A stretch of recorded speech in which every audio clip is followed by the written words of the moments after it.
Monsieur De Juniac, thank you for joining us. What kind of impact does the coronavirus have on travel? How many less flights and how many less bookings do you think we'll see? The main impact we have seen up to now is a significant drop in traffic from and to China, and more generally in the Asian region, the traffic has dropped. It's a bit early to give you precise figures and a precise measurement. If we look back to the previous outbreaks, the SARS in 2003 and the H1N1, the swine flu, we see that usually the decline in traffic lasts 5 to 7 weeks, and then there is a recovery in the following 10 to 15 weeks. So that's what we can deduct from the past outbreaks. The point is that our industry and our we have learned from experience. I know it's early days, but can you quantify the loss of revenue that could actually come from this?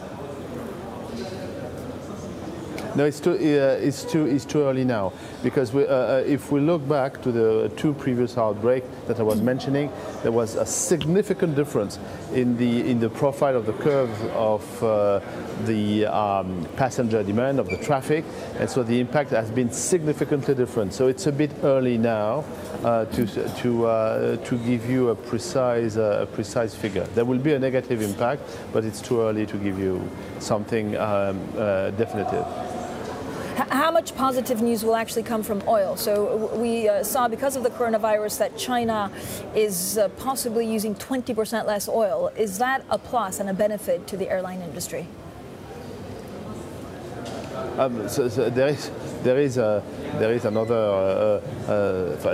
positive effect, if we can use the word, that the demand in oil will probably be reduced, and so we will see a decline in price, which is our main cost or our second cost, and so it's for the airlines, it's the only positive signal we can see from that very, very difficult period of time.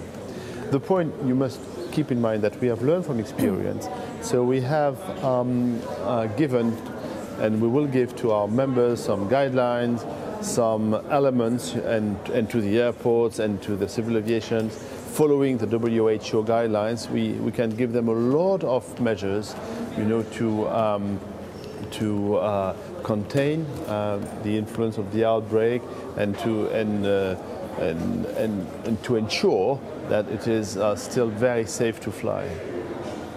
One final question, sir, about the 737 MAX. When do you expect it to fly, if you expect it to come back?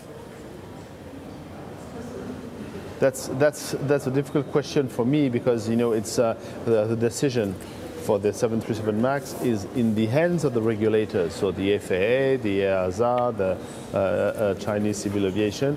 They will make the decision. We understand that it should be around mid-year, but it's up to them to decide. It's not in the hands of the airlines.